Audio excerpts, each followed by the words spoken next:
Happy birthday to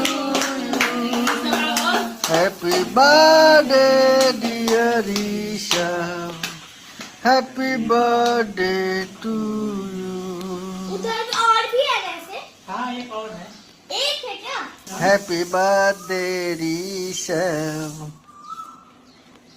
तू ज्यादा नहीं खिलेंगे नहीं खिलेंगे।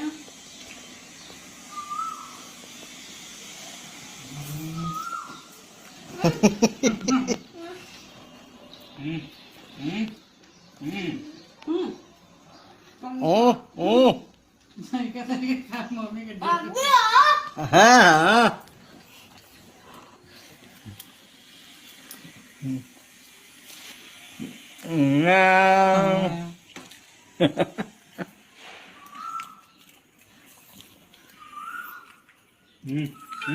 हाँ रुको ना। ये ना अपनी खाओ अरे बर्थडे में फूकते हैं कैंडल को है ना? हमको सब केक में खा गए हुए थे। उस खुशी में केक कट रहा है, बाकी का केक रात में कटेगा। ये है उनकी नानी माँ जो कि इनको आशीर्वाद देने के लिए